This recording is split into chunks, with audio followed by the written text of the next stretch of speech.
¿Dónde me quedé la última vez? En el ejercicio había copiado lo de la bala atrae energía cinética que se convierte en energía térmica. Ok, muchas gracias. Pero todo lo que dijo ahí mientras lo copiaba no se escuchó nada. Ok, bueno, al menos sí quedamos acá.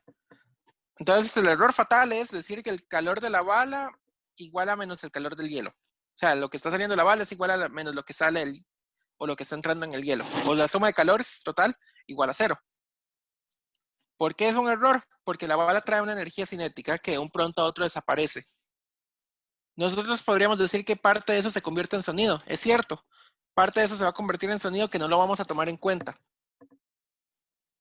Y otra parte muy importante se va a convertir en energía cinética.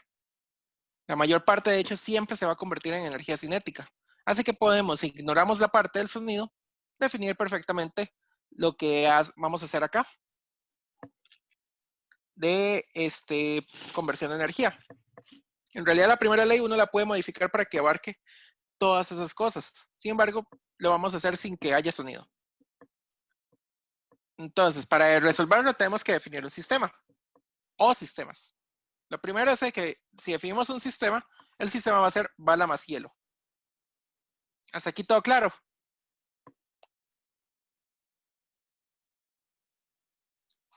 Sí, espero que sí.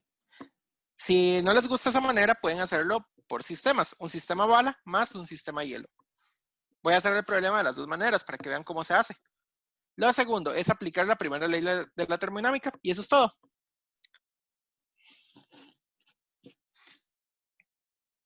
¿Alguna duda hasta ahora? Entonces, primera forma va a ser el sistema bala más hielo.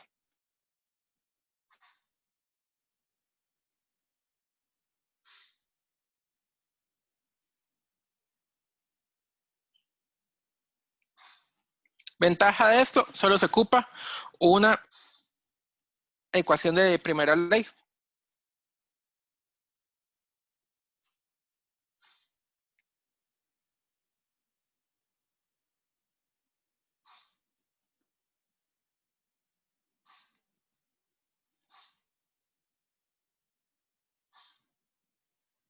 Desventaja, es un poquito más abstracto y más directo. En realidad es la manera más directa de atacar el problema.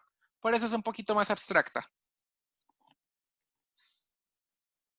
Como estamos definiendo un sistema bala más hielo, veamos a ver un dibujo de lo que está pasando.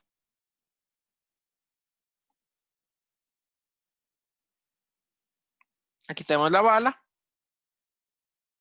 y ahí tenemos una montaña de hielo.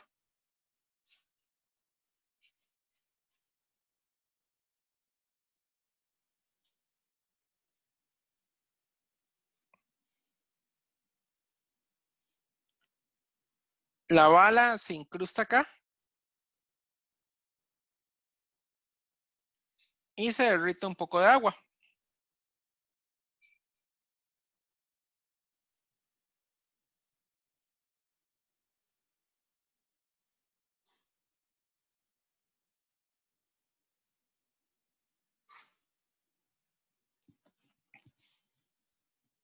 Entonces, esa es la situación que tenemos. Aquí tenemos una bala, está viajando ¿a cuánto decimos que estaba viajando? A 240 metros por segundo.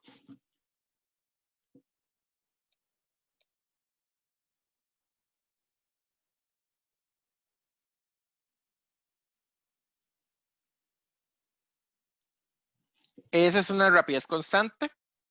Pega con el hielo e inmediatamente esa rapidez se perdió. Por eso es de que toda la energía cinética se va a convertir en energía térmica.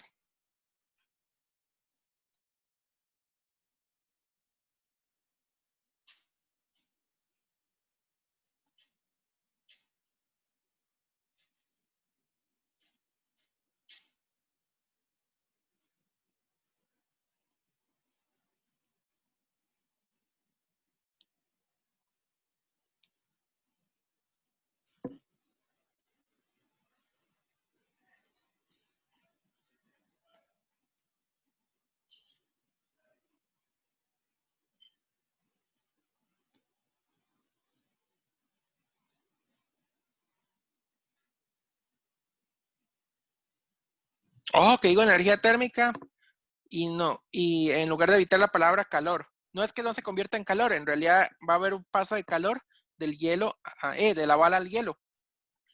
Recordemos, calor es el paso de energía. O sea, es un flujo de energía de una parte de un sistema a otra parte de un sistema, o del entorno al sistema, o de un sistema a otro. En fin, el calor no es algo que esté contenido, y eso es muy importante que se lo graben en la cabeza. El calor no está contenido en un cuerpo, lo que está contenido es la energía interna de ese cuerpo. Y recordemos que la energía interna tiene alguna relación con la temperatura. Aunque no les he dicho exactamente esa relación, más o menos ténganme en cuenta que va a estar con esa relación. Después les diré exactamente cuál es. De hecho, en este capítulo empezamos a ver los indicios de esa relación. Muy bien.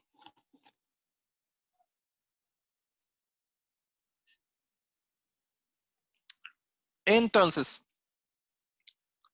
yo defino un único sistema, bala más hielo. ¿Qué es la ventaja de este sistema?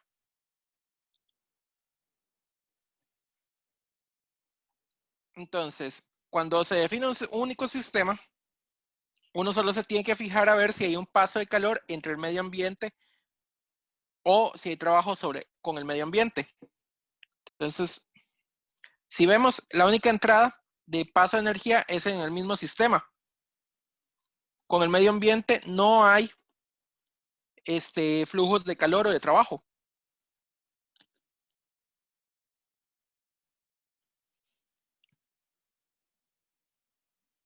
Perdón.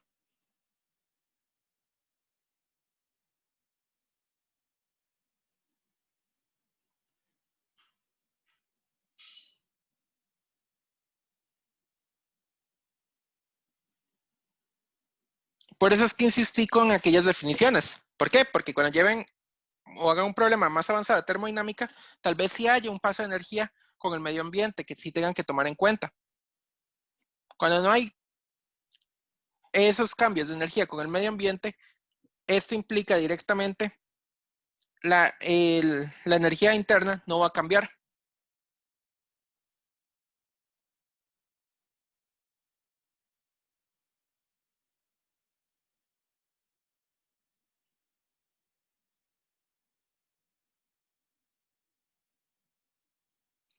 Y ojo que digo la energía interna de todo el sistema.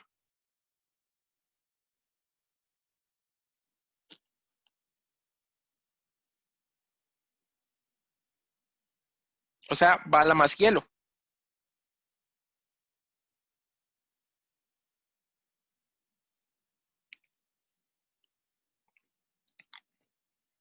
Muy bien. El cambio de energía interna es igual a 0. Hasta ahora todo claro, ¿verdad? El problema es bastante inocente hasta ahora. Simplemente hay que definir bien el sistema. Si definimos dos sistemas o definimos un único sistema, da exactamente lo mismo. ¿De acuerdo?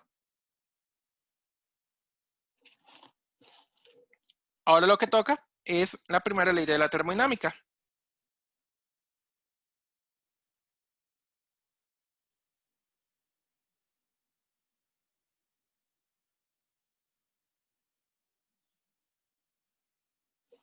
Aquí deberíamos hacer un pequeño arreglo. Debería ser suma de calores y suma de trabajos, realmente. Pero estos van a ser la parte interna. Ok. Tenemos que fijarnos ahora en el propio sistema, cómo está constituido. Una pequeña bala con una montaña enorme de hielo. Vean entonces lo siguiente. Una bala de plomo de 3 gramos a 30 grados Celsius se dispara con una rapidez de 240 metros por segundo en un gran bloque de hielo a 0 grados. Cuando nos dicen un gran bloque de hielo, eso es lo que se conoce como un foco térmico o una fuente de calor o un foco calorífico. Suena raro, pero así se le dice. Cuando tenemos un gran bloque de algo que no nos dan masa, o sea, ustedes esperarían que nos dieran la masa del hielo, pero no nos la están dando. ¿Eso es por qué? porque hay tanto hielo que en realidad el sistema no va a cambiar de temperatura. Él puede derretirse, pero el agua va a quedar derretida a 0 grados Celsius. La bala de hielo, la bala de plomo va a llegar a 0 grados Celsius. Eso es algo muy importante. Cuando tenemos una fuente, las fuentes evitan que se cambie la temperatura en la misma fuente. O sea, la fuente como tal no va a cambiar de temperatura. Cuando tenemos algo muy grande comparado con algo muy pequeñito, la fuente como tal no va a cambiar de temperatura. Podemos derretir el agua, pero el agua va a quedar derretida a 0 grados. No va a subir de temperatura. Y yo les dije que la única manera de que algo suba de temperatura es de que una vez que se derrita por completo y la bala no tiene la energía suficiente para derretir todo el hielo. Entonces, hay tanto hielo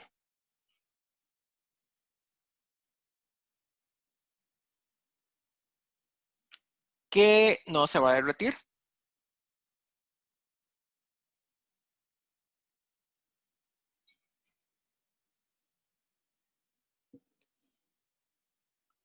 Esto implica todo el sistema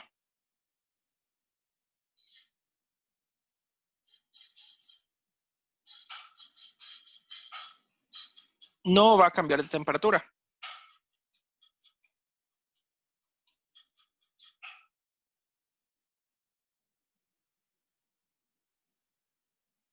Eso es algo bueno. En realidad, cuando no hay cambio de temperatura, el cambio de energía interna es igual a 0. Eso es equivalente. Muy bien. No hay cambio de temperatura. Perfecto. Pero sí tiene que haber un flujo de energía interna. O sea, sí tiene que haber un flujo de lo que se conoce como calor. O sea, el calor de la bala, perdón, el calor, la energía interna de la bala tiene que pasar al hielo. Además de la conversión de trabajo de mecánico en energía térmica. Entonces, por acá vamos a decir que hay un flujo de calor debido a la bala. O sea, el calor debido al cambio de 30 grados a 0 grados. Eso sí va a pasar. Hay un pequeño flujo de calor debido a la bala. Pero también hay un flujo de trabajo debido a la bala. Y de aparte de todo, tiene que convertirse, en la parte del hielo, tiene que convertirse en agua. Entonces tiene que pasar la parte de calor latente, como recordamos. Entonces, la sumatoria de Q nos va a dar ahora lo siguiente. El flujo de calor debido a la bala. Más el calor latente de fusión.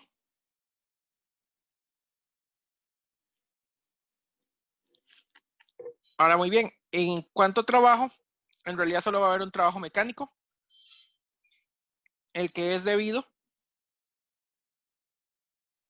a detener la bala.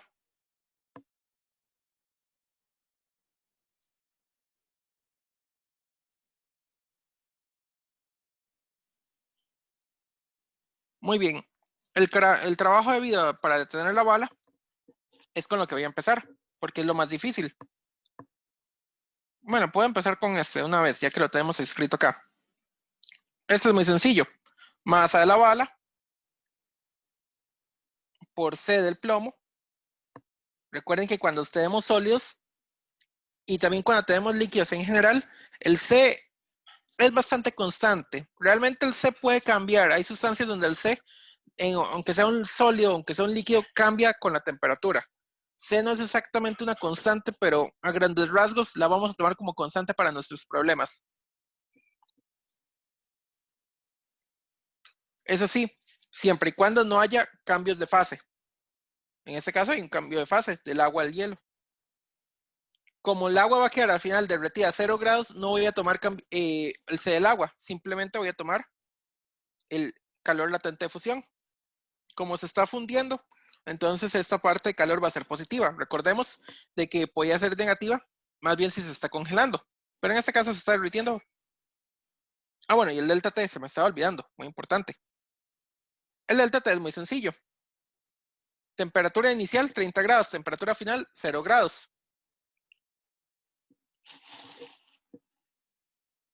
Este otro es más L de fusión por la masa derretida. Y aquí ya tenemos la variable que andamos buscando, cuánta masa del hielo se derrite. En cuanto al trabajo, en realidad, el trabajo es muy sencillo. Pero hay que tener en cuenta física 1.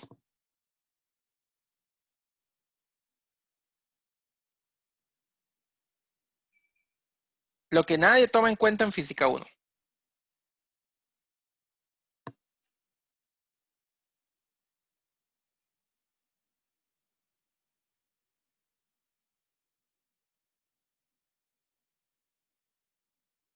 El teorema trabajo-energía. ¿Alguien se acuerda de ese teorema?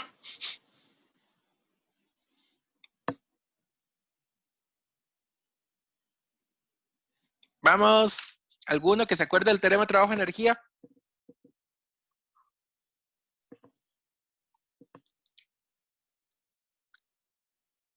Vamos, inténtenlo. Trabajo, trabajo total es igual a energía interna, algo con la energía interna, ¿no? Estamos ¿O hablando... era el de la energía externa? No, la energía externa. Y es una energía muy particular. Recuerden que de energías tenemos varias clases. Vamos, era muy sencillo. Pero es algo que de verdad la gente hace un borrón de ese teorema y se les olvida por completo su existencia.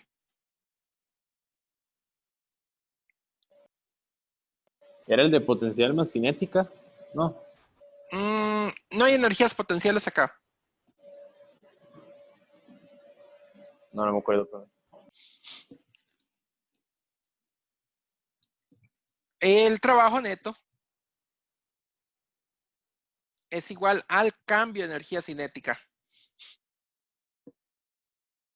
Ven, era muy sencillo.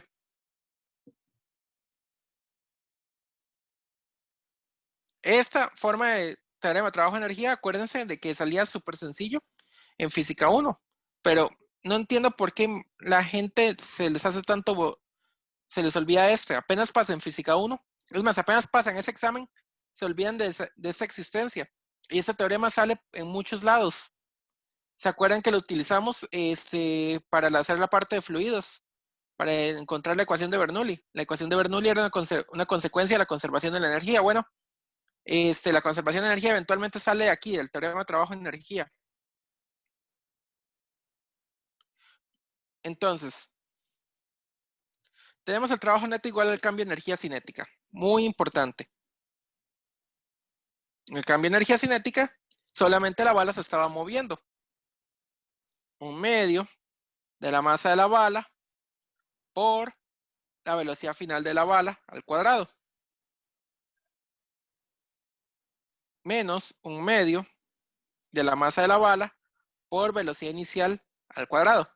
Entonces espero que a partir de ahora no se les vuelva a olvidar el teorema trabajo-energía. ¿Por qué? Porque en esta clase de problemas, si van a encontrarse algo similar, van a ocuparlo. Entonces, por nada del mundo se les olvide el teorema trabajo-energía. ¿Por qué? Porque ese es nuestro paso. La primera ley de la termodinámica es una consecuencia de la conservación de la energía.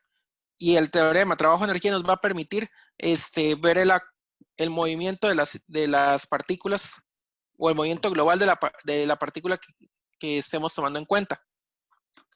Recuerden, el teorema trabajo-energía nos dice cambio de energía interna igual a calor más trabajo. Muy bien, muy bonito. Cambio de energía interna. Entonces hay que ver cuánto cambia la energía interna.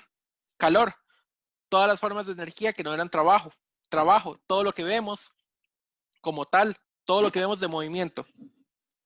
Si no lo tenemos en cuenta eso, entonces no podemos hacer una relación entre el trabajo y el calor. Eso es muy importante. Nosotros podemos aprovechar la energía térmica en forma de trabajo. Los motores como tal, esa es la forma en que funcionan. Las turbinas también. Las turbinas, por ejemplo, de una represa hidroeléctrica se mueven debido a la energía cinética del agua, pero esa energía cinética se transforma en energía eléctrica. De hecho, el teorema de trabajo, el primera ley de la termodinámica es demasiado extenso. Aquí solo la vemos en fenómenos térmicos, pero en un libro puramente termodinámica, esa primera ley la hacen con absolutamente todo, desde potenciales químicos hasta efectos electromagnéticos. Van a ver ahí, y es muy raro, porque la primera vez que yo llevé, cuando llevé el curso de termodinámica, aunque cuando lo llevé no fue muy bueno que digamos, pero luego me leí el libro y ya todo quedó más claro. Ay, perdón, dejé de compartir la pantalla. Bueno, cuando llevé lo primero que nos mostraron no era temperatura. Lo primero que nos mostraba el libro era fenómenos,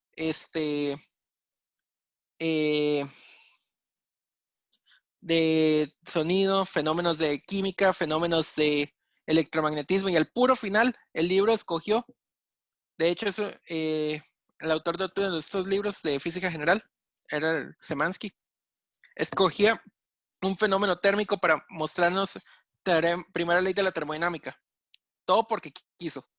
Él podía haber empezado en fenómenos fenómenos térmicos, pero no, quiso empezar con un fenómeno electromagnético, con un fenómeno de sonido, con un fenómeno de elasticidad, con un fenómeno de química, y listo. ¿Y eso es por qué? Porque esta primera ley es demasiado extensa. De hecho, la termodinámica es demasiado extensa, tanto que puede resistir las pruebas de la física clásica. O sea, donde la física clásica falla, la termodinámica sigue siendo válida. Y es algo que no pasa con el resto de física clásica. El resto de física clásica, cuando ustedes la quieren hacerle pruebas y ven que falla, pero falla porque ya entran otros fenómenos que no se ven en clásica, la termodinámica sigue siendo válida ahí. Y eso es porque la ley es demasiado fuerte, puede resistir un montón de pruebas. Con ligeras modificaciones a veces hay que hacerle, pero no son modificaciones mayores. Bueno, regresando a esto, teorema trabajo-energía. Trabajo neto, o sea, el trabajo que andamos buscando, es igual al cambio de energía cinética. Entonces no hay que hacer la integral de fuerza por el desplazamiento. Mejor, porque no conocemos la fuerza de colisión, pero sí conocemos el teorema trabajo-energía. Muy bien. La velocidad final de la bala es muy sencilla. 0. ¿Por qué? Porque la bala quedó incrustada en el bloque de hielo. Mientras que esta era la velocidad con la que venía la bala, solamente que al cuadrado. Eran, ¿cuánto dije? 240, ¿verdad? 240 metros por segundo. Entonces, si no tomamos este aporte de energía, realmente este pedacito de energía es muy pequeñito. No va a haber mucho cambio de energía de la bala al hielo. Este es el que nos va a hacer el mayor aporte de energía, si mi memoria no fallaba en este problema. Ahorita hacemos el cálculo individual de cada uno de ellos para ver cuánto da. Muy bien. Entonces ya podemos meter todo en la primera ley. 0 era igual a trabajo más calor, pongámosle aquí suma de calores. Esto es igual a menos un medio masa de la bala, velocidad inicial al cuadrado, más masa de la bala, C del plomo, o C de la bala, porque es lo mismo, delta T. Voy a ponerle PB. PB es plomo en la tabla periódica. Más masa derretida por el calor latente de fusión del agua.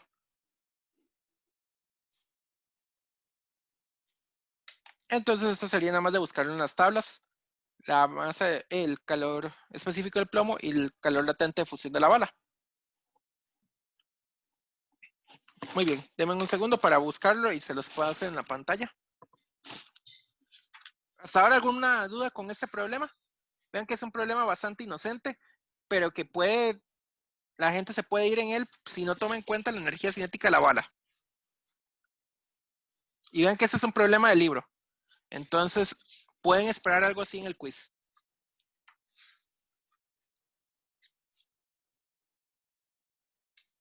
Bueno, dice que el calor latente de fusión es 3.33 por 10 a la 5 joules sobre kilogramo.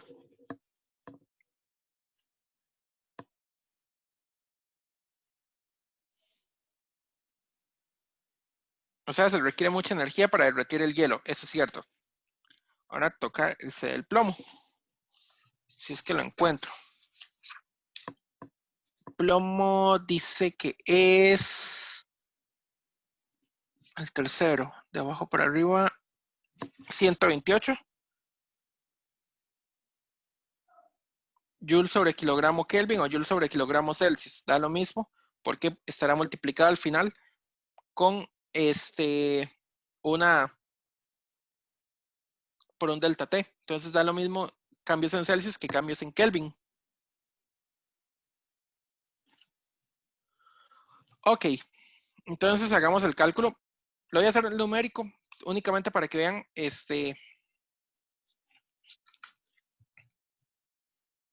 cuánto va dando cada parte.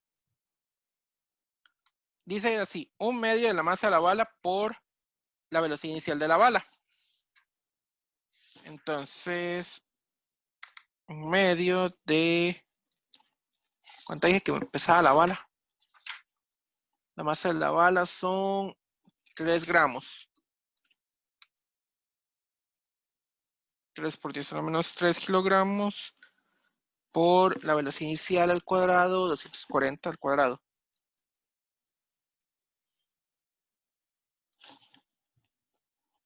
Ok, dice que este aporte de energía son menos, el menos que tenía adelante, 86.4 joules más,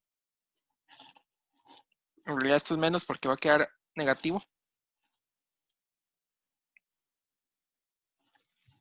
Entonces ahora tocaba este aporte de energía, el C de acá, masa de la bala, otra vez, 3 por 10 a la menos 3 kilogramos por el C del plomo, que son 128 joules sobre kilogramo Kelvin, por el delta T.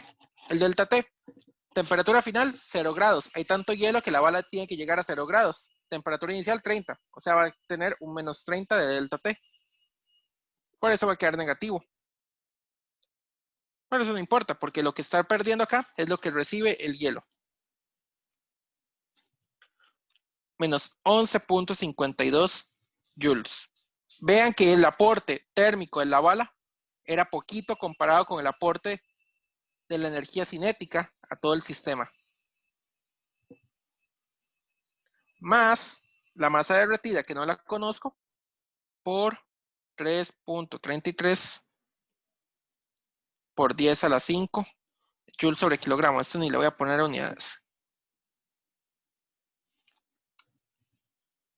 Entonces, despejando esto, 86.4 más 11.52 dividido entre 3.33 por 10 a la 5. Wow, no se derrite prácticamente nada.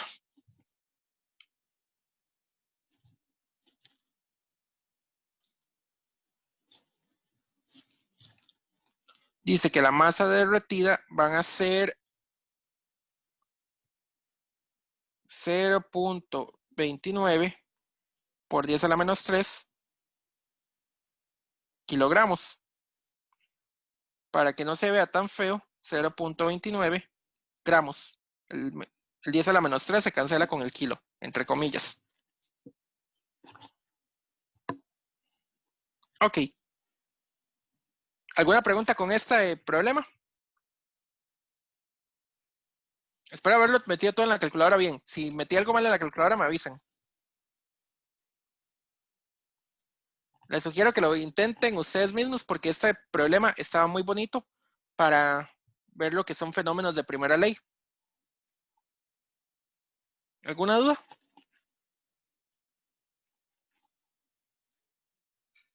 ¿Todo bien? Si no, continúo.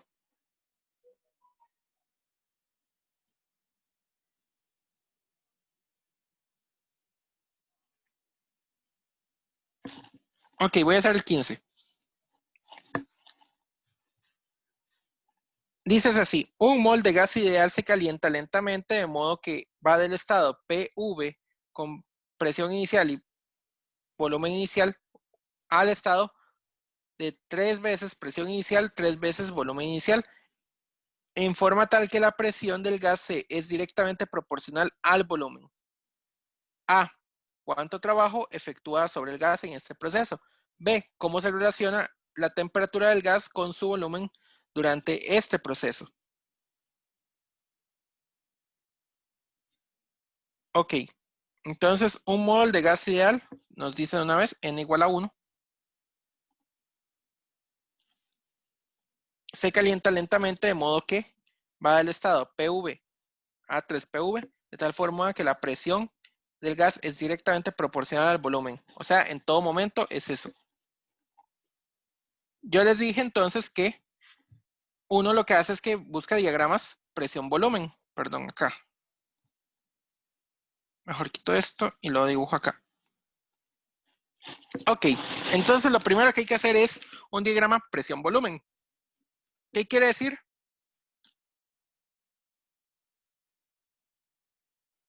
Presión es proporcional al volumen. Lo que quiere decir es la presión va a ser igual a una constante por el volumen. Esa constante, y no, nada más le pongo ahí una K para ponerle algo, pero simplemente es una constante que no conozco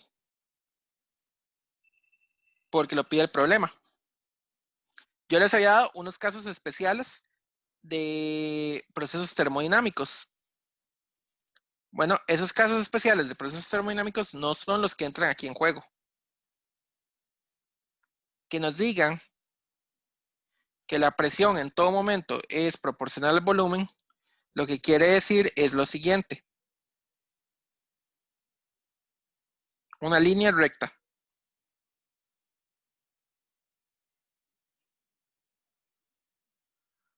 Aquí tenemos el volumen inicial y la presión inicial.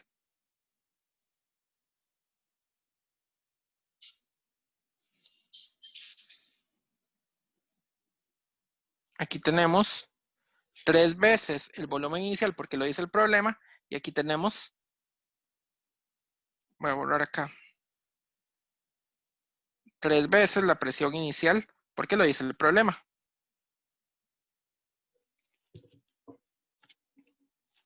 Y estamos pasando de acá para acá.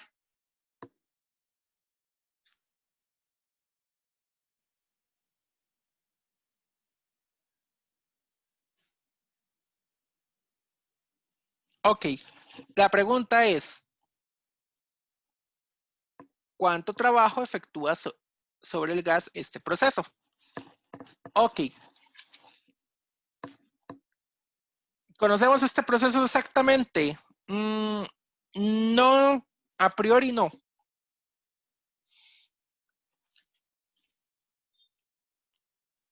No coincide con los procesos que yo les había dado, que eran procesos especiales.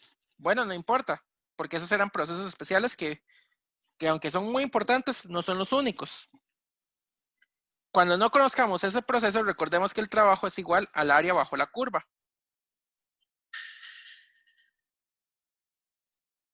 Bueno, en realidad está relacionado con el área bajo la curva. Recordemos que por la convención de signos lleva un menos acá. Menos el trabajo.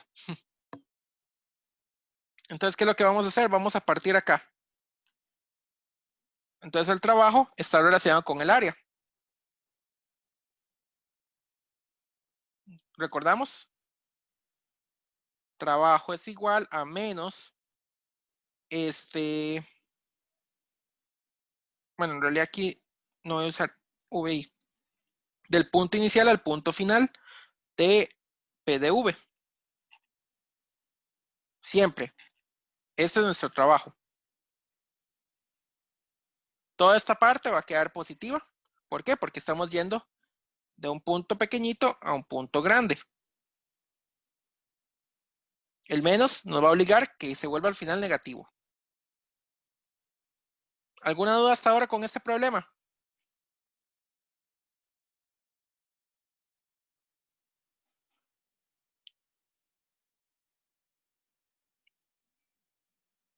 ¿Aló? ¿Alguna duda?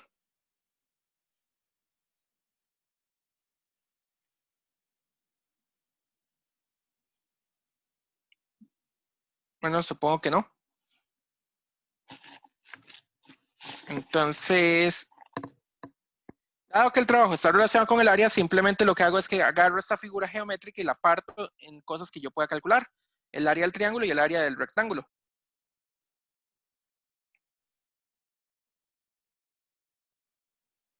Área de la parte triangular es muy sencilla. Base por altura. Dividido entre 2. La base mide 3v menos vi. Bueno, 3vi menos vi. La altura mide desde pi hasta 3pi, entonces es por 3pi menos pi. Dividido todo entre 2. Esto es igual a 2 veces vi por 2 veces pi. Dividido entre 2. Esto es igual a 2 veces vi por pi.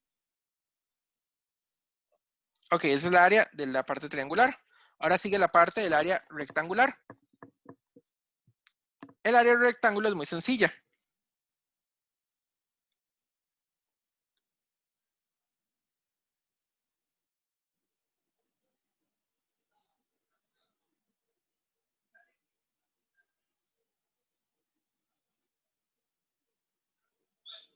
Base por altura.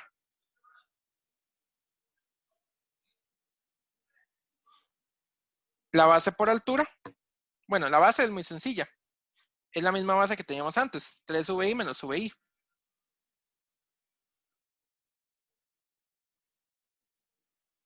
La altura.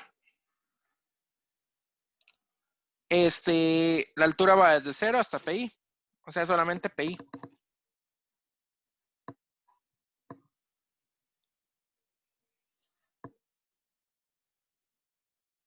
Es la misma. El trabajo como tal es igual a menos el área del triángulo menos el área del rectángulo.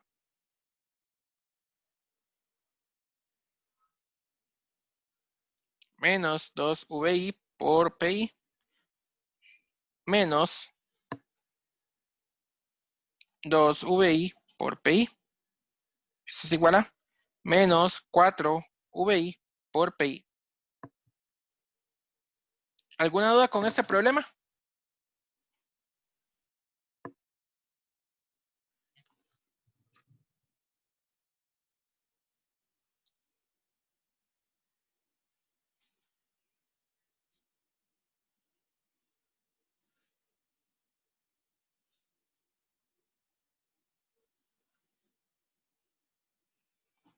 ¿Alguna duda?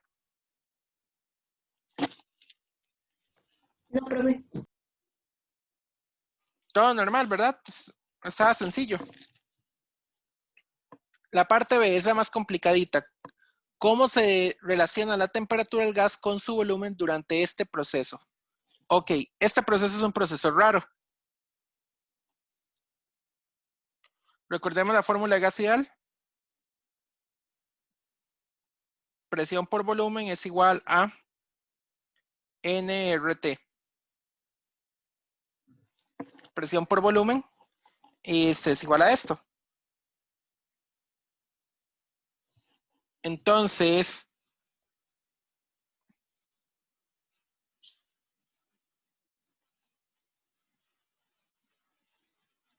dado que la presión es proporcional al volumen. Traducido de otra manera, presión es una constante indeterminada que no conozco con el volumen. Esta constante indeterminada nos va a decir que tiene que ver con la temperatura, de alguna manera, y también con el propio volumen. ¿Para qué? Para poder mantener esto. Bueno, en realidad no puede depender de V, pero el proceso tiene que ser tal de que la constante tiene que estar relacionada con la temperatura y la temperatura tiene que al final también estar relacionada con el volumen. Muy bien. Entonces, para poder mantener este proceso, lo único que tiene que hacer es despejar esto. P es igual a nRT. La temperatura tiene que ser ahora función del volumen por 1 entre V. T. Entonces, a lo mucho tiene que ser una constante, llamémosla C. No voy a decir que es la misma constante de hace rato, por V cuadrado. Una constante indeterminada por el proceso.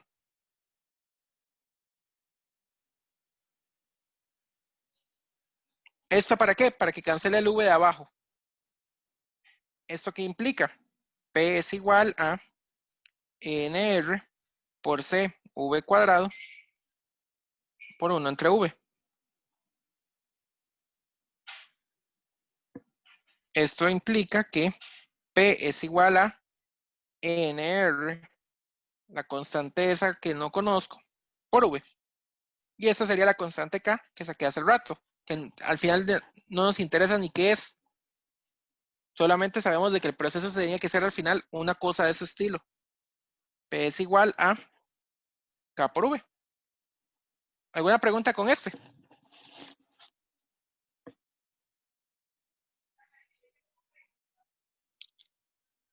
¿Alguna pregunta? No, profe, todo bien.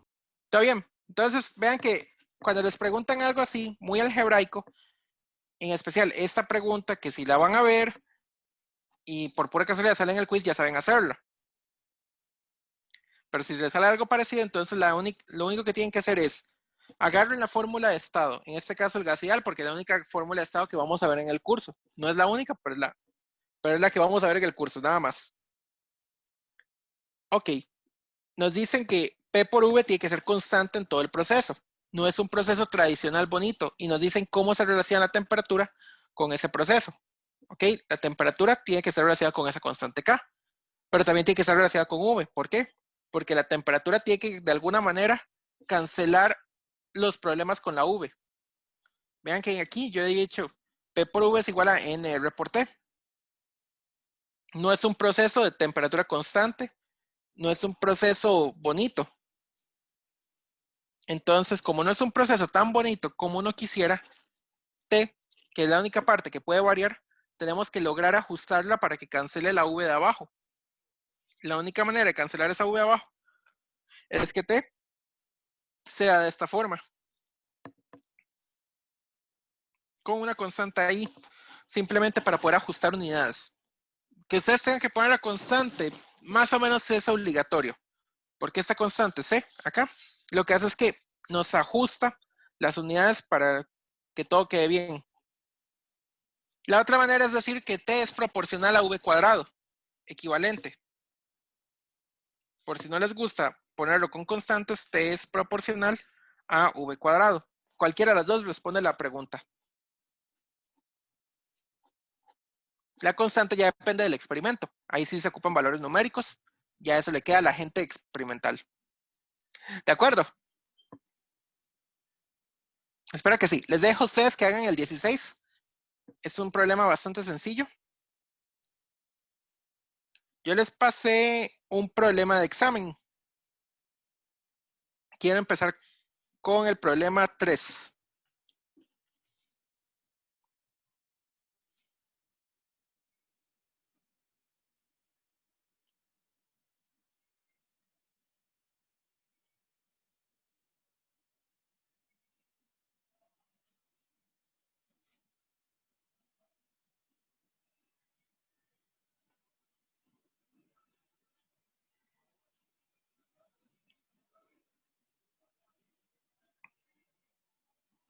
El problema 3 dice así. Se tienen 5 barras conectadas entre dos dispositivos térmicos de 10 y 90 grados. Cuando nos dicen eso son focos térmicos o focos de calor, o sea, los 10 y 90 grados en esos dos puntos son constantes en todo momento. Son tan grandes que no se van a cambiar la temperatura. Las conductividades térmicas de las barras son K1 igual a 1, bla, bla, bla, hasta llegar a 5. Todas en watts sobre metro Kelvin. Y las longitudes son L1 igual a 60, 70, 80, 90 y 100. Todas en centímetros. Todas las barras tienen un área transversal de 1.5 metros cuadrados. Ajá, sí. Determine la transferencia de calor del sistema. B, la temperatura en la interfase de la barra 2 y 3. Este problema dio muchos dolores de cabeza a los estudiantes ese semestre. Pero eso es porque iban muy a lo desordenado. Dices así, tenemos 2 barras. Lo único es de que no dice dónde estaba conectada cada barra. Me parece que este problema traía un dibujo. El detalle era que el dibujo, me acuerdo que no era nada claro. Déjeme ver si traía algún dibujo. No.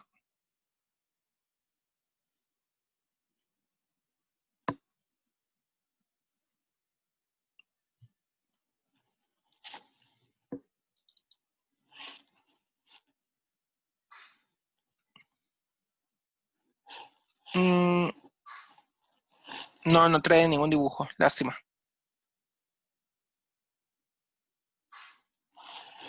Ok, más o menos está así. Voy a suponer que está el de la izquierda es el de 10 y el de la derecha es 90.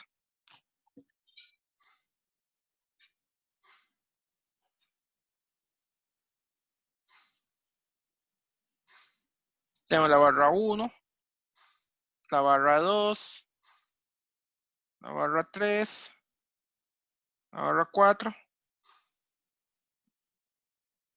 la barra 5, no es esta escala. De las conductividades térmicas, esta barra tiene 1, esta barra tiene 2, esta barra tiene 3, 4 y 5.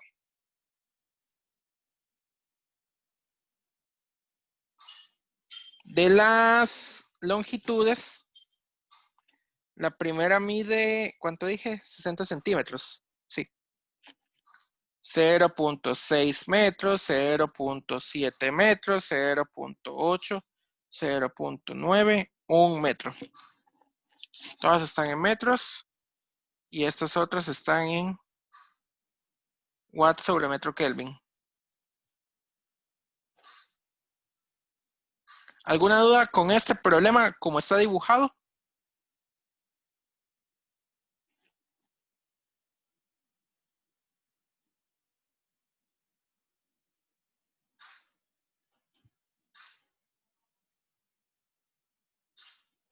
Ok, espero que no. ¿Todos de acuerdo?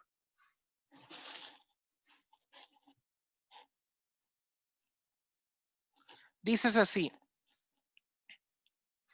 Determine la transferencia de calor del sistema, o sea, determine cuánto está pasando P, básicamente por ahí, o sea, la potencia que teníamos. Muy bien. Entonces yo les dije lo siguiente. Si ustedes se iban a las fórmulas del libro, la fórmula original era la siguiente.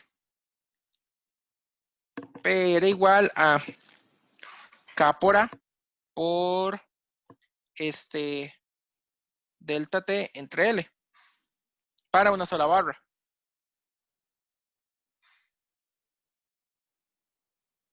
Si teníamos varias barras en serie, porque eso se llaman barras en serie, entonces lo que hacíamos era poner como una temperatura intermedia.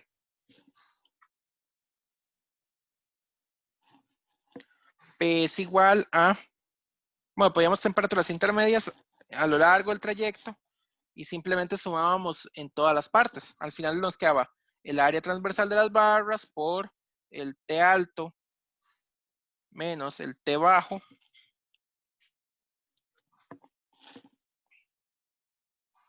dividido entre la suma de las LI, o sea, las longitudes entre las conductividades térmicas que hay. Eso es absolutamente todo lo que hay que hacer.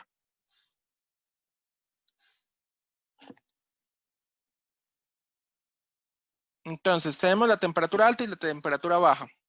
Tenemos el área transversal de las barras y tenemos las LI y las KI. Esto era todo lo que había que hacer.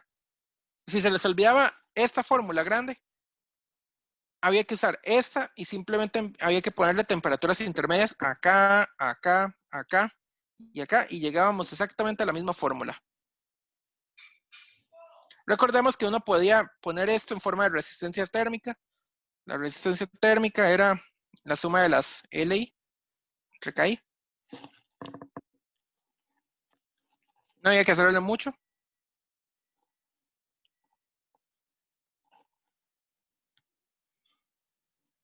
La potencia entonces era igual a la suma de estos. Dice que el área transversal, ya les digo, era 1.5 metros cuadrados. Entonces esto es igual a 1.5. No hay que hacer conversión de unidades. Cambios en temperatura son cambios en Kelvin o en Celsius. Y las unidades están en Kelvin, entonces, bueno, en Celsius, pero las K serían en Kelvin. Da lo mismo hacer el cambio en Celsius o en Kelvin. No nos va a afectar en nada. T alto, 90 grados. T bajo, 10 grados. Yo creo que estaba al revés. El problema original tenía más bien el 90 de este lado y el 10 de este lado. Me parecía que lo hacían así. Pero no importa, ahorita lo cambiamos. Entre la suma de todas estas. Voy a escribirlo acá. 1.5 por 90 menos 10 dividido entre la suma de las conductividades térmicas. Entonces esa sería las LI sobre las KI. La primera LI 0.6 metros entre 1 más 0.7 entre 2 más 0.8 entre 3 más 0.9 entre 4 más 0.5, perdón, más 1 entre 5.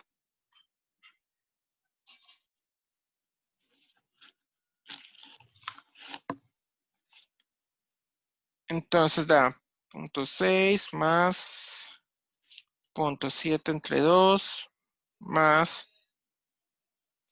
0.8 entre 3 más 0.9 entre 4 más 1 entre 5.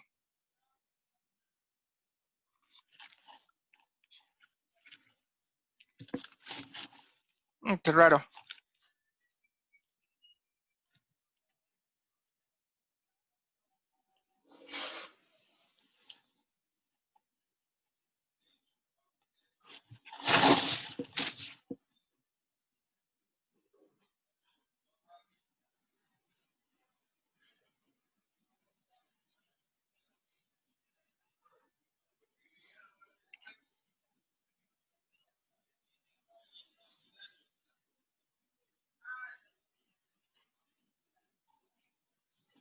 Creo que estaba mal la solución del problema. Es que estaba viendo el solucionario y no coincide para nada con lo que dice.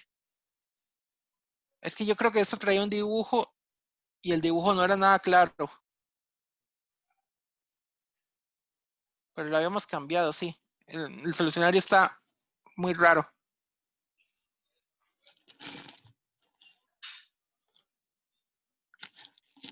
Bueno, esto da 73.1 watt. Muy bien. La B, la temperatura en la interfase de las barras 2 y 3. O sea, este punto. Este es muy sencillo. Le ponen una temperatura aquí intermedia, T intermedio, y hacen solamente 1 a 2 o 3, 4 y 5. Sabemos de que el flujo de calor está yendo del más alto al más bajo. Supuse que estaba desconectado de esta manera porque no dice aquí la gran cosa. Ya les dije, este problema creo que traía un dibujo y el dibujo no era muy claro. Y en el libro, en el enunciado que yo les pasé no tiene el dibujo, porque, no sé, en ese momento desapareció. Ok. ¿Cómo hacemos este problema? La potencia es la misma para todo mundo. No hay mucho que hacerle. La potencia es constante, entonces podemos usar esta misma potencia que encontramos hace rato para todo el problema, para la parte B. Entonces lo que hay que hacer es, digamos, las barras 1 y 3. Perdón, entre la barra 2 y 3. La potencia es la misma para todo el mundo, la parte B. Esto es igual a la misma área transversal por el delta T. Recordemos que vamos del T alto al T bajo. Si este era el alto y este era el bajo, entonces la T intermedia tiene que ser más alta que sus 10, obligadamente. Entonces T intermedia menos 10 dividido entre las conductividades térmicas de la barra 1 y 2. ¿Por qué? Porque es lo que quiero sacar por ahora. Voy a dibujarlo más abajo. Bueno, no. Puedo hacerlo acá. Entre K1 sobre L1. Perdón, L1 sobre K1.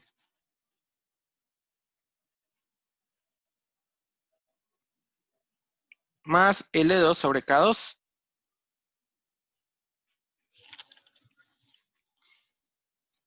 Como lo que hay que despejar es la temperatura intermedia, solamente mandamos a multiplicar esto. P es igual EP por L1 sobre K1 más L2 sobre K2 dividido entre el área, todo más 10 grados Celsius. Y esto nos da la temperatura intermedia.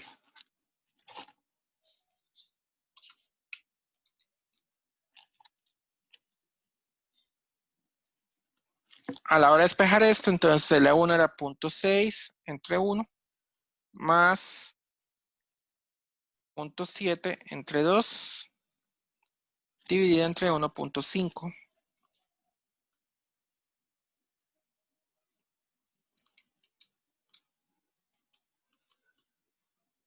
Todo esto más 10 grados. Me dice que la temperatura intermedia eran 56 grados Celsius. Si estaba puesto 56.3. Si estaba puesto de esta manera. Si en el solucionario, aquí hay algo muy raro. No confío mucho en la solución del solucionario. Así que ténganle cuidado a esto. ¿De acuerdo?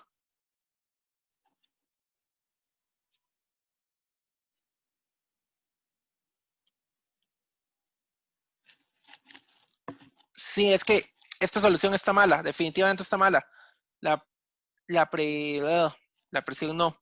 La potencia es la misma para todos. ¿Por qué? Porque no se está perdiendo energía de un lado al otro. Toda la energía que esté saliendo de este lado tiene que llegar a este otro lado.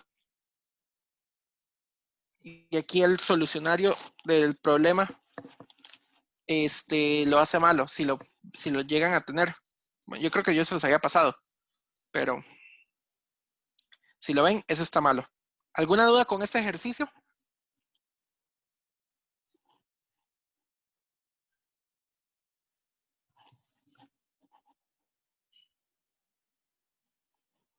Vamos, ¿alguna duda?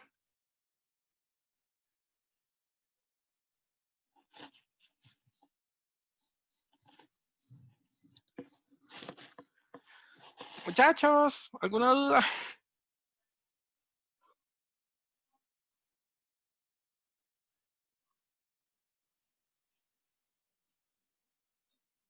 Vamos. Si no hay dudas, continúo ya ahora sí con materia de lo que debemos empezar a ver hoy.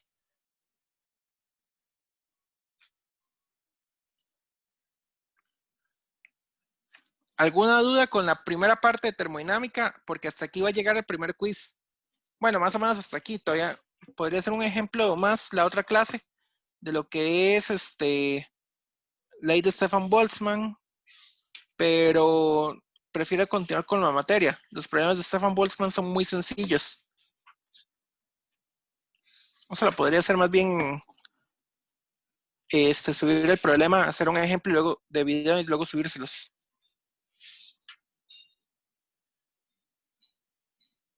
Muy bien, ¿están de acuerdo en que suba y continúe con la materia? Ahí sí, digan. Sí, profe. Sí. ¿Alguna duda hasta ahora? De verdad, si hay alguna duda, solo díganme.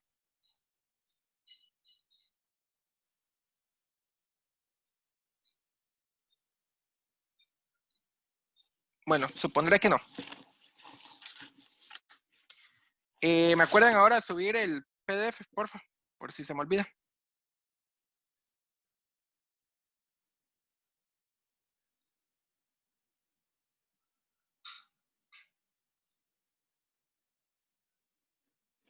Ok, ya pasamos la primera ley de la termodinámica. ¿Qué pasó con la primera ley?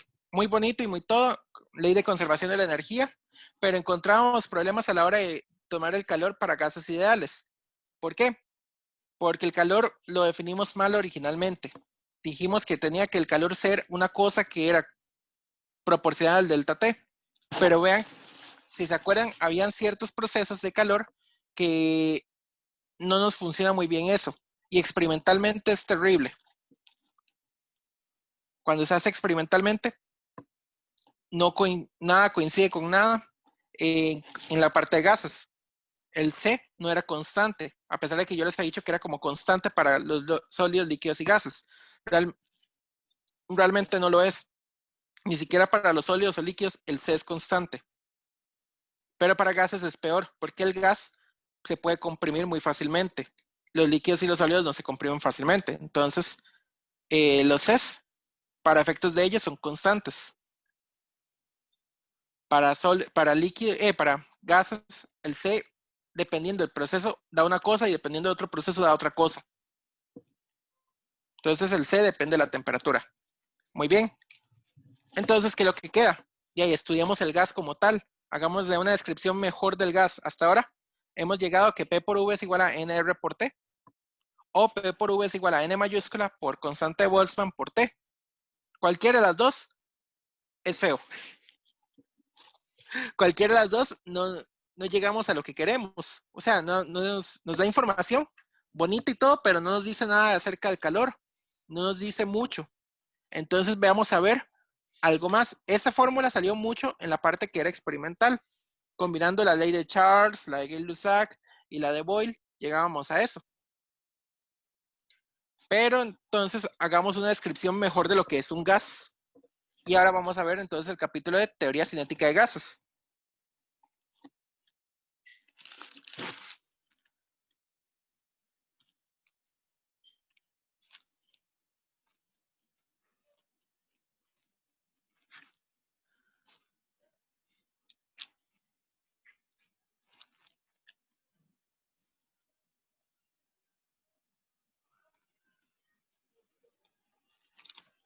Entonces, exactamente, ¿qué era un gas?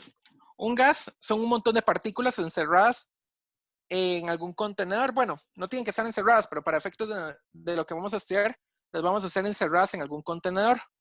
Entonces, un gas está compuesto por muchas partículas.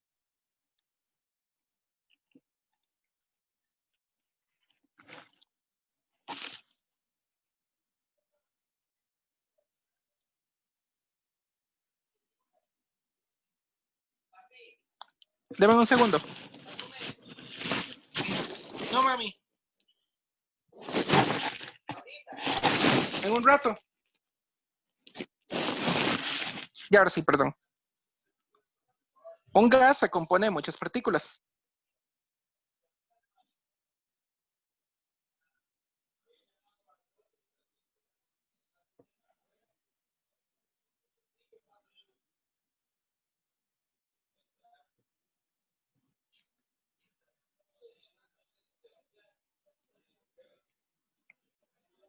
Hasta el momento no hay nada raro aquí. Un gas se compone de muchas partículas. N. Que está cerca del número Avogadro. O sea, está cerca de un número enorme de partículas.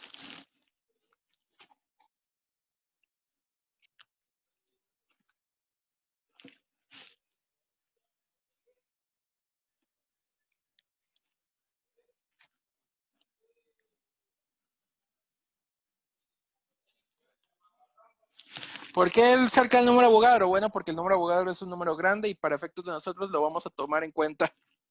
Y para efectos de experimentos uno puede tomar moles de gases y los moles ya es una cantidad más manejable que un número enorme, enorme, enorme de partículas.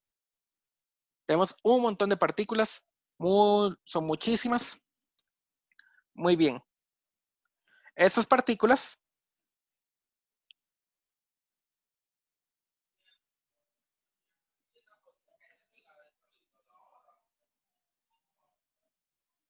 entre comillas, porque la partícula, recordemos que la partícula era un punto muy pequeñito. Bueno, era un punto, es infinitesimalmente pequeño. O sea, por definición, el punto tiene medida cero, no tiene dimensiones. Entonces, estas partículas, o sea, los átomos que componen el gas, o sea, cada cuerpito que compone el gas, entre comillas, es muy pequeño, o sea, los átomos son muy pequeños.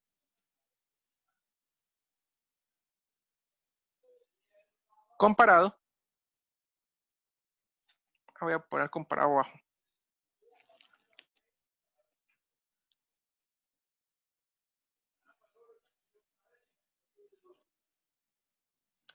con las distancias intermedias, bueno, con las distancias entre partículas.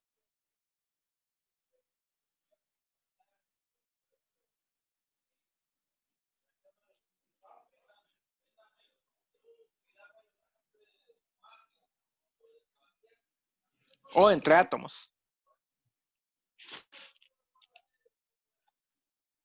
O sea, está bien.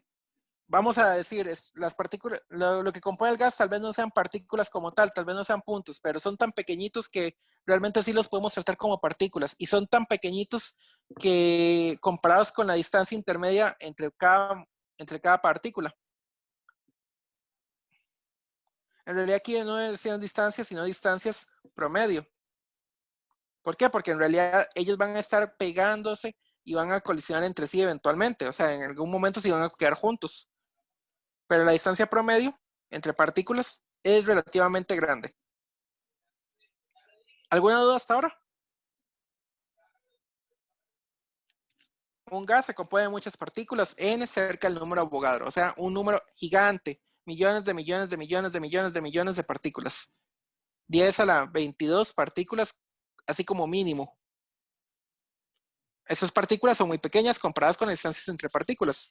O sea, relativamente, aunque ellas van a estar colisionando a cada rato, si tomamos un par de partículas, es muy probable que tenga una distancia bastante grande comparada con el tamaño del propio átomo del gas o el tamaño de la propia molécula del gas. Hasta ahora todo bien, ¿verdad? Son suposiciones más o menos sacadas de la manga, pero relativamente bonitas. ¿Esto es por qué? Porque estamos tratando de construir un modelo para el gas. Hacemos unas cuantas suposiciones y vamos a ver si de verdad esto puede ser verdadero o no. ¿Cómo lo comprueban? Con el experimento y con otras pruebas sobre los gases. Entonces, esa va a ser nuestra premisa. Vamos a llegar y vamos a decir, bueno, el gas está hecho de muchas partículas, son muy pequeñitas. O sea, los átomos que componen ellos son pequeñitos comparados con todo lo que ustedes quieran sobre el gas. Y vamos a decir algo más.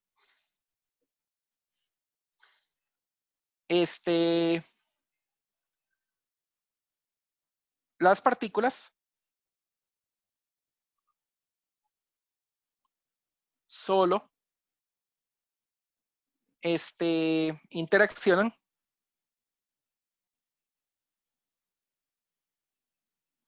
con fuerzas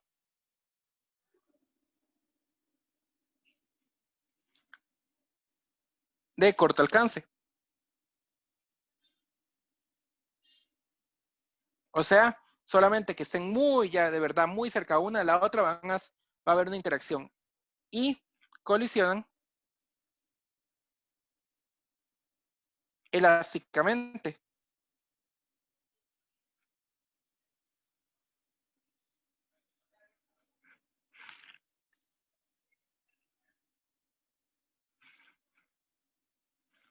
Ok, ¿eso qué quiere decir? Entonces tenemos dos partículas del gas. Si están relativamente alejadas una de la otra, una no se va a enterar que la otra existe. Solamente cuando ya van a colisionar, una vaya directo hacia la otra y se topen en un cierto punto, solamente cuando ya están muy, muy cerca una de la otra, vamos a decir que va a haber una interacción entre ellas, o sea, va a haber una colisión. Y la colisión va a ser elástica. Acordémonos que era colisión elástica. La colisión elástica, no hay pérdida de energía cinética.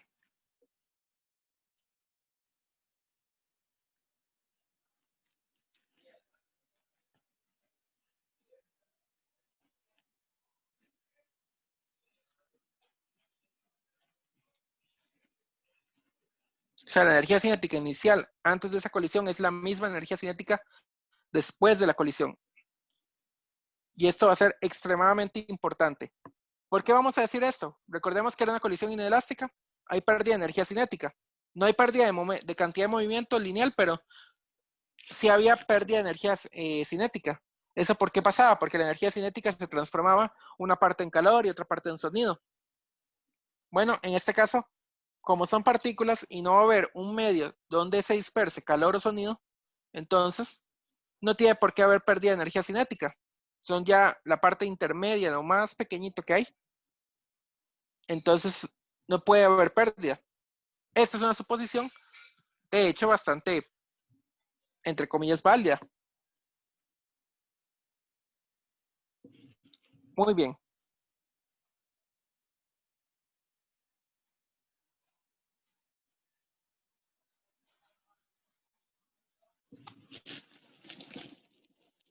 Y vamos a decir algo muy importante.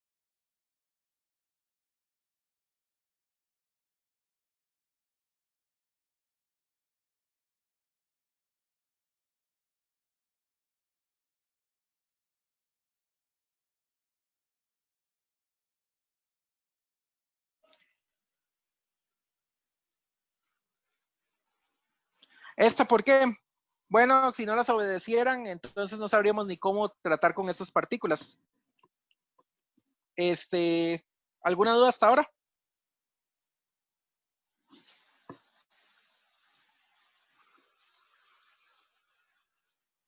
Muy bien. La última suposición para el gas que vamos a hacer, además de que las partículas obedecen las leyes de Newton, es la siguiente. Dios mío, está lloviendo un montón. ¿Me pueden escuchar? Sí, profe, sí se escucha. ¿Sí se escucha? Ah, bueno. Ok. Las leyes de Newton, ¿por qué? Porque ocupamos de que un modelo matemático que nos diga cómo funcionan estas cosas. Si no, estaríamos perdidos, completamente ciegos. Y la verdad no hay ningún motivo hasta ahora que yo les haya dicho para que algo no obedezca las leyes de Newton, ya sea a pequeña escala o gran escala. En realidad sí hay muchos motivos para que no obedezcan las leyes de Newton. Muchísimos. Pero para efectos todavía de esta escala, todavía esta escala sigue siendo grandecita para que entre en juego otra clase de reglas, como las reglas de la mecánica cuántica. Más o menos ahí ya está la fase intermedia entre mecánica cuántica y mecánica clásica.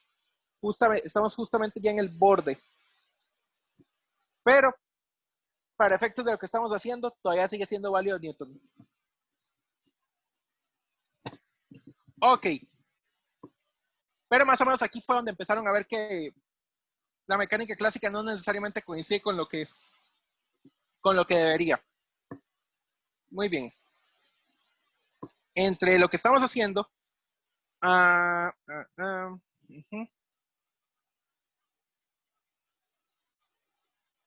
tienen condiciones drásticas. Ah, bueno, sí, me falta una. Si el gas está contenido en un contenedor,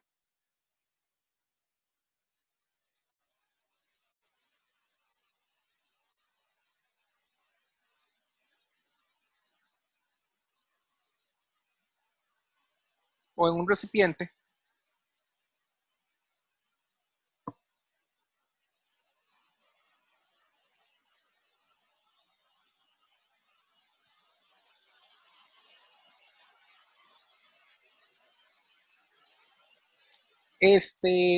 las colisiones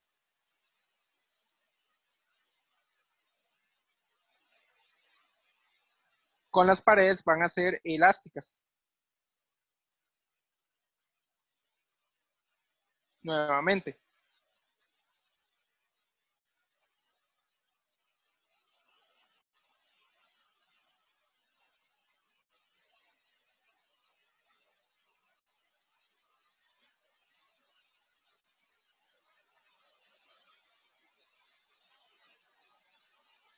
Ok, las colisiones elásticas realmente, esa es otra suposición un tanto fuerte porque con la pared sí podría haber una dispersión, pero vamos a decirle que no va a haber dispersión. Las paredes son muy rígidas, no va a haber dispersión con ellas. O sea, la pared va a interaccionar poquito con el gas. Solamente cuando va a haber una colisión va a haber una interacción. Muy bien. Entonces, ¿cómo empiezan las leyes de Newton? Con fuerzas. Vamos a recordar física 1. Entonces, queremos construir un gas. Entonces, consideramos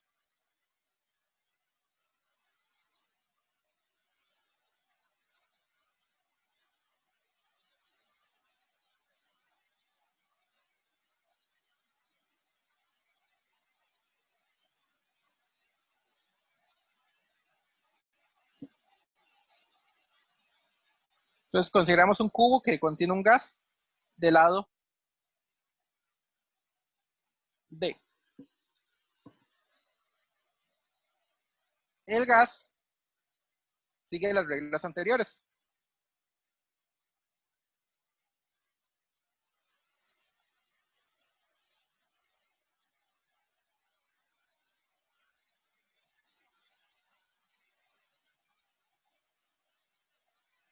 Muy bonito, el gas sigue todas esas reglas. ¿Para qué nos sirve eso? Bueno, para plantear las ecuaciones del gas. Entonces, voy a hacer un dibujo.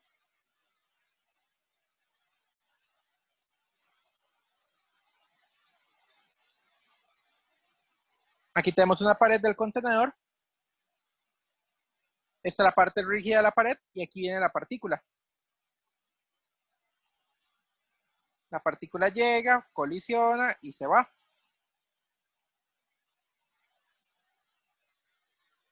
Muy bien. Entonces hubo una colisión. La colisión es elástica. Bueno, la colisión es elástica, muy bonito y muy todo. Recordemos entonces qué quiere decir una colisión elástica. No hay cambio de energía cinética. La energía cinética inicial es igual a la energía cinética final después de la colisión. ¿Esto en qué se traduce? Bueno, la pared es rígida y no se mueve. La magnitud de la velocidad antes es igual a la magnitud de la velocidad después. No puedo decir de la dirección, pero sí puedo decir la magnitud total. ¿Por qué? Porque un medio de la masa por por VI al cuadrado es igual a un medio de la masa por V final al cuadrado. Cancelamos el medio, cancelamos la masa, cancelamos incluso los cuadrados, pero lo más que podemos decir es que la magnitud es igual. No puedo decir lo mismo de la colisión. Entonces, la velocidad que tenía al inicio prácticamente es la misma velocidad que tenía al final. Único detalle, cambio de dirección. Recordamos entonces el cambio de cantidad de movimiento, delta P. El delta P en este caso lo vamos a hacer únicamente para la coordenada X. Solo en la coordenada X hubo cambio. Y el único cambio que hubo es que pasó de un signo a otro. El cambio de cantidad de movimiento delta Px cuando choca con esta pared va a ser igual entonces a ¿qué? Velocidad a P final menos P inicial. Ahora vemos esto. Yo les dije que la velocidad inicial en magnitud es igual a la velocidad final en magnitud, pero no en dirección. Lo que está cambiando realmente no cambió ni en Y ni en Z, solo cambió en X. Y solo estamos tomando estos componentes X. ¿Esto qué quiere decir? La masa de una sola partícula, aquí le voy a poner este M0, la masa de una sola partícula, de la iésima partícula. Bueno, algo me faltó aquí muy importante. Un gas se compone de muchas partículas n idénticas. Muy importante. O sea, tienen todas la misma masa y el mismo tamañito.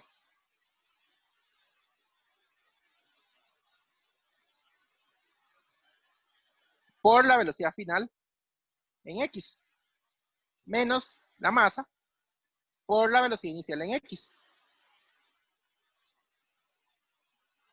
La velocidad final en x es igual a menos la velocidad inicial en x.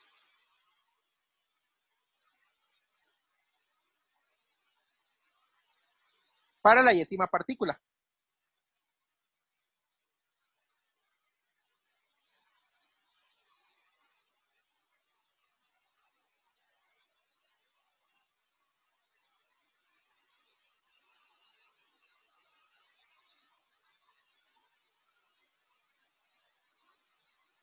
Esta ahí no me va a representar velocidad inicial. Mejor debería quitarle la F a esto.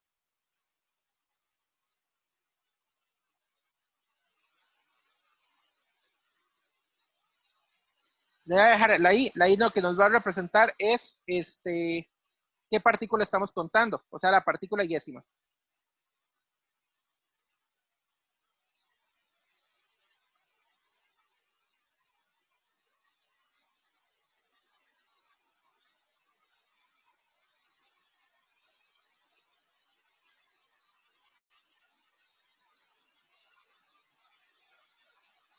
O sea, una partícula de muchísimas las que hay.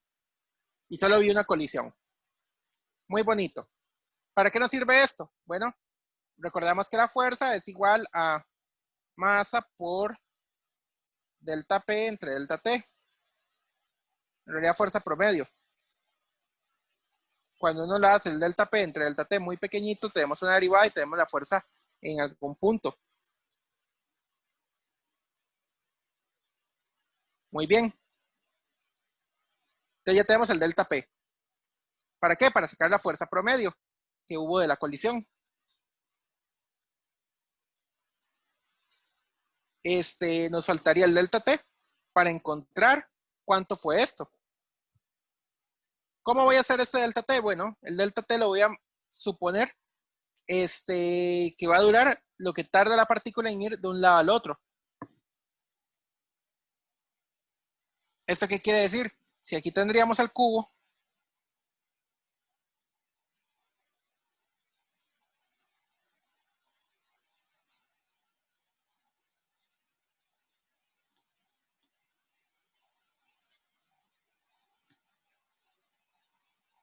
por aquí anda la partícula, llegó, pegó por acá y quiero regresar de nuevo por ahí. Ese es lo que me va a interesar, el tiempo que tarda de venir acá a regresar a la propia pared. El delta T lo voy a estimar de esa manera, el tiempo que tarda entre colisiones. ¿Para qué? Para hacer la fuerza promedio entre colisiones. El delta T sería 2 veces. ¿Por qué 2 veces? Porque tiene que ir de esta pared 1 a la pared 2 y luego regresar. 2 veces la distancia del cubo entre la velocidad en x.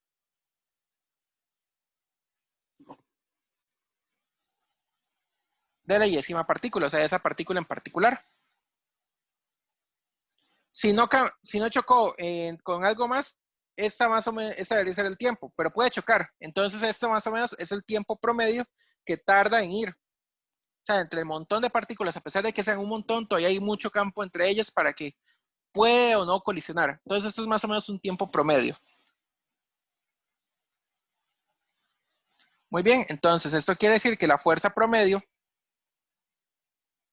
sobre la yésima partícula es igual al delta P en X de la yésima partícula sobre delta T.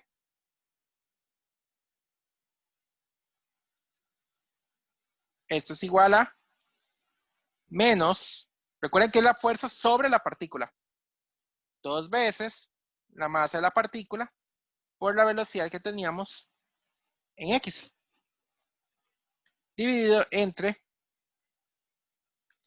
2 veces D sobre esa velocidad X.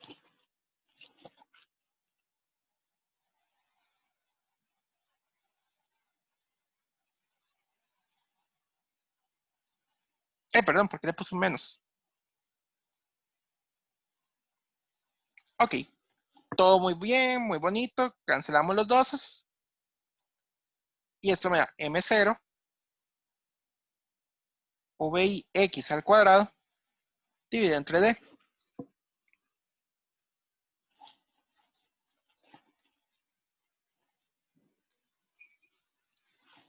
Esa es la fuerza promedio sobre la partícula. Hay como un menos. Muy bien, pero experimentalmente nosotros podemos medir esto. Experimentalmente cuesta medirlo.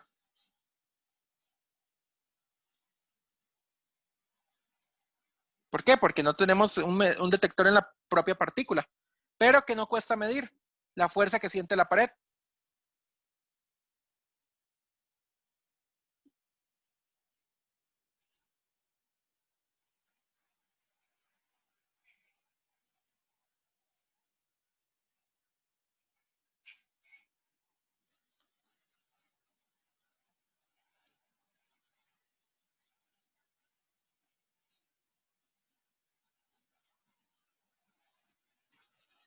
Entonces, como sobre la fuerza de la pared sí se puede medir, entonces la fuerza promedio que una partícula ejerce sobre la pared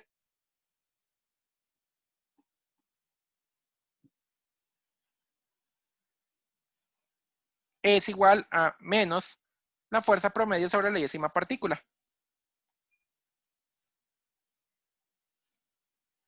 O sea, la misma fórmula que teníamos antes, pero sin el menos. M0 VI al cuadrado de X entre D. Muy bonito. Todavía la fuerza promedio que una sola partícula ejerce sobre la pared todavía sigue siendo difícil de medir.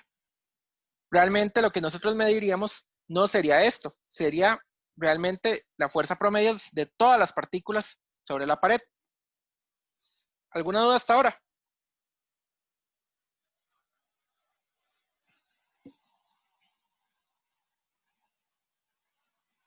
Entonces realmente vamos a medir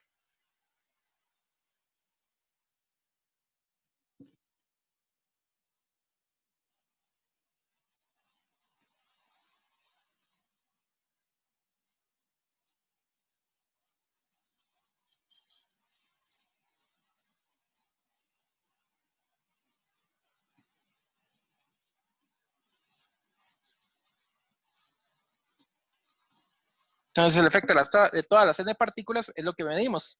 Bueno, si más o menos todas andan con la misma F promedio, entonces basta, en lugar de ponerle FI promedio, lo que vamos a hacer es que la fuerza promedio sobre la pared, esta barrita que tengo aquí va a representar a partir de ahora el promedio. Ya no voy a escribir promedio, sino F barra. Cada vez que vean una barra es una cantidad promedio. La fuerza promedio sobre la pared es igual a la fuerza, bueno, el número de partículas. Bueno, realmente esta es igual a la suma de todas las FI sobre pared.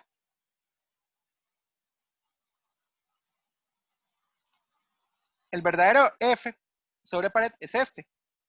Y es aproximadamente igual a las N partículas por las FI.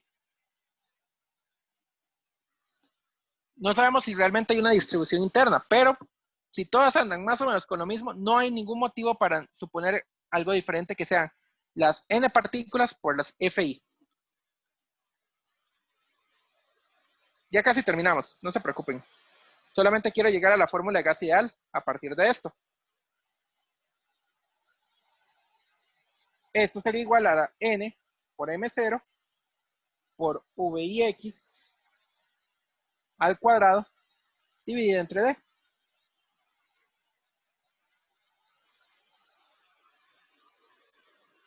Muy bien. esta fuerza promedio, bueno,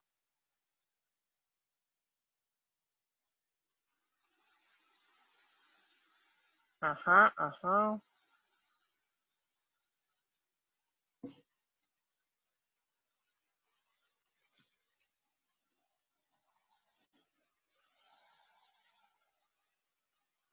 Esta fuerza promedio todavía nos es un poco difícil de medir. Entonces, tiene que ser algo de este estilo. Todavía esto es difícil de medir. Como estamos tomando promedios, esta tiene que ser un promedio de la fuerza cuadrática.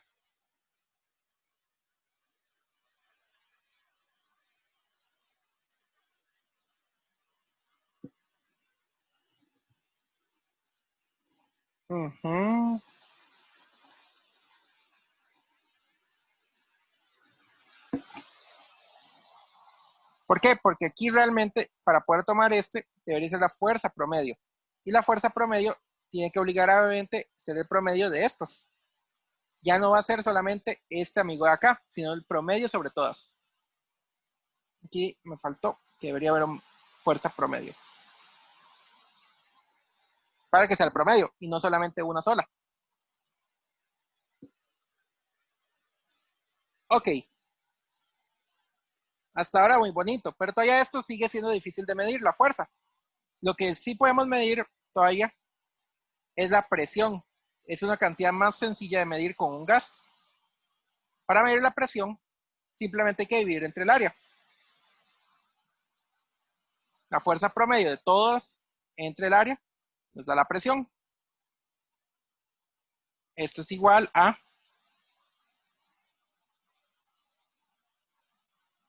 el número de partículas grandes que teníamos por la masa cero por la velocidad x al cuadrado promedio dividido entre d por a.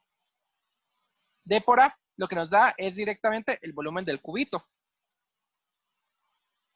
Entonces n por m0 por vix cuadrático promedio dividido entre el volumen. Presión por volumen es igual a n m0 vix cuadrático medio. Muy bonito, ya casi llegamos a lo que queremos. Vean que esta es casi la fórmula de gas ideal. Tenemos, de hecho, casi todo. Teníamos P, teníamos V, tenemos N. ¿Qué nos falta? El R por T. El R por T, entonces, se los dejo para la otra semana. A partir de ahora nos vamos a quedar acá. Todavía hay que deshacernos de este amigo de acá. Este amigo de acá es el que hay que deshacer de. El VIX promedio. Lo dejamos hasta acá y esto es casi la fórmula de gas ideal.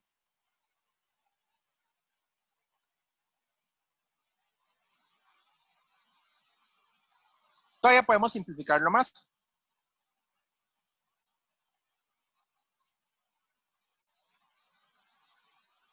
Deme un segundo para hacer otra página. Ajá.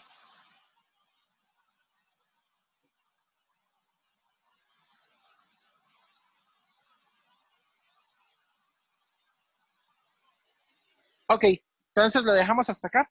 Tenemos la fórmula de casi el gas ideal. Se puede simplificar más, pero lo veremos la simplificación la otra clase. ¿Alguna duda hasta ahora? Si alguien tiene alguna duda del quiz me puede avisar. Si no, lo dejamos hasta acá.